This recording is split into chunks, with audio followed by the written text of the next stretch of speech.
हिंदू सणांविषयीच्या जाहिरातींवरून होणारे वाद आणि त्या भोवतीची ही चर्चा बऱ्याच काळापासून चिंतेचा विषय ठरली आहे। भावना दुखावल्याची जाणीव होणं आणि त्यावर आक्षेप घेतला जाणं हे स्वाभाविक आहे।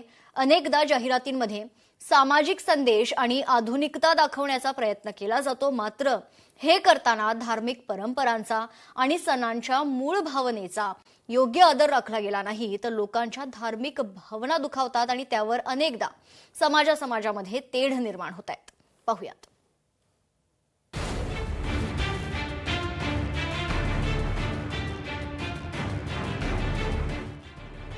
अभिव्यक्ती स्वातंत्र्य की श्रद्धेचा अवमान? हिंदू सणांवरील विवादित जाहिरातींवरून असंतोष वाढतोय। वादानंतर जाहिराती मागे घेण्याची वा माफी मागण्याची नामुष्की। भारत हा विविधतेने नटलेला आणि सांस्कृतिक समृद्धता जपणारा देश आहे। या संस्कृतीचा कणा म्हणजे आपले सण, उत्सव आणि परंपरा। मात्र गेल्या काही वर्षात व्यावसायिक जाहिराती, कॉर्पोरेट ब्रँडिंग आणि सामाजिक मेसेजिंगच्या नावाखाली हिंदू सणांचं स्वरूप बदलण्याचा किंवा त्यावर तथाकथित सुधारणावादी भाष्य करण्याचा एक नवा पायंडा पडताना दिसतोय।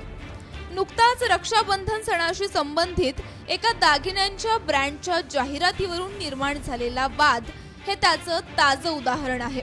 या जाहिरातीत अभिनेत्री कृती सॅननच्या इंडो वेस्टर्न पोशाखावरून आणि परंपरेच्या सादरीकरणावरून समाज माध्यमांवर प्रचंड टीका झाली। या वादामुळे ब्रँडने जाहिरात मागे घेतली असली तरी या निमित्ताने एक जुना आणि गंभीर प्रश्न पुन्हा ऐरणीवर आलाय। जाहिरातीवर सोशल मीडियावर मोठी टीका झाली। त्यानंतर कृतीने आपल्या कपड्यांवर होणाऱ्या टीकेला उत्तर देताना संस्कृती आणि परंपरा कपड्यांमध्ये नसून मनात असल्याचा मुद्दा मांडलाय। हिंदू धर्म आणि संस्कृती उपजतच अत्यंत सहिष्णू, सर्वसमावेशक आणि लवचिक आहे। याच सहिष्णुतेचा आणि मोकळेपणाचा गैरफायदा काही ब्रँड्स, जाहिरातदार आणि मीडिया हाऊस घेतात, अशी भावना बहुसंख्य समाजात निर्माण झाली आहे। जेव्हा अन्य धर्मियांच्या सणांचा, परंपरांचा किंवा धार्मिक प्रतीकांचा विषय येतो तेव्हा अत्यंत काळजी घेतली जाते। तिथे परंपरांशी तडजोड किंवा कोणतीही आधुनिक टिप्पणी करण्याची हिम्मत जाहिरात क्षेत्र दाखवत नाही, कारण तिथून तीव्र आक्षेप, बहिष्कार आणि प्रसंगी हिंसक प्रतिक्रियांची भीती असते। मात्र हिंदू सणांच्या बाबतीत सामाजिक संदेश, स्त्रीमुक्ती, पर्यावरण रक्षण किंवा आधुनिकता या गोंडस नावांखाली पारंपरिक मूल्यांची मोडतोड केली जाते। अभिव्यक्ती स्वातंत्र्याची व्याख्या फक्त एकाच बाजूने का? भारतीय राज्यघटनेने नागरिकांना अभिव्यक्ती स्वातंत्र्य दिलंय, परंतु हे स्वातंत्र्य अमर्याद नाही। जेव्हा अभिव्यक्ती स्वातंत्र्याच्या नावाखाली एखाद्या बहुसंख्य समाजाच्या धार्मिक भावना दुखावल्या जातात तेव्हा त्या स्वातंत्र्यावर प्रश्नचिन्ह उपस्थित होणं स्वाभाविक आहे। वर्ष 2019, जाहिरात रेड लेबल चहा, सण कुंभमेळा। कुंभमेळ्यात वृद्ध पालकांना सोडून दिलं जातं असा संदेश देणारी जाहिरात। वर्ष 2019, जाहिरात सर्फ एक्सेल, सण होळी। रंगावरून बनवलेल्या जाहिरातीत धार्मिक सौहार्दाच्या नावाखाली एका धर्माच्या परंपरेला दुय्यम दाखवल्याची टीका।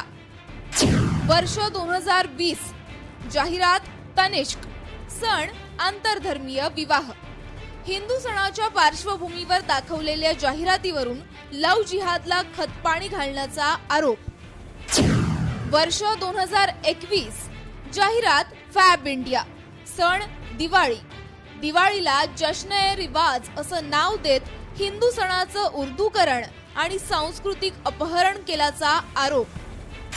वर्ष 2021, जाहिरात मान्यवर, सण कन्यादान।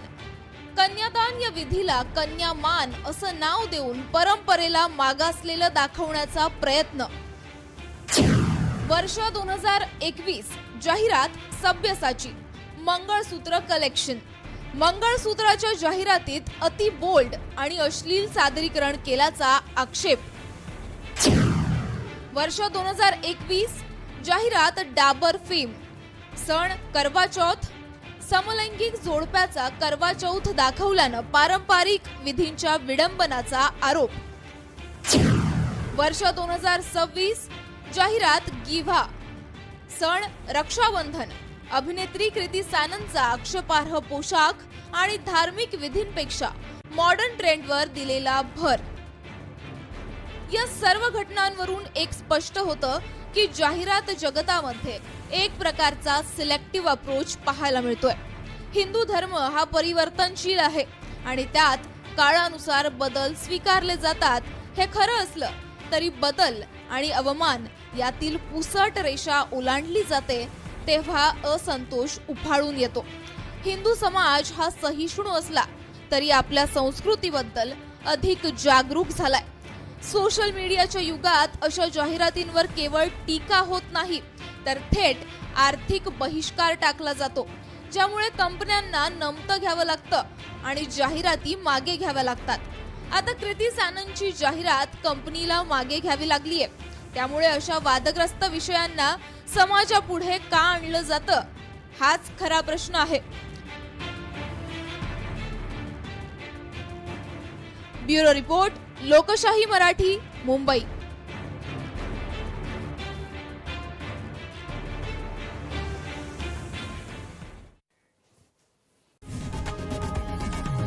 लोकशाही मराठी ऐका, पहा, जागरूक रहा.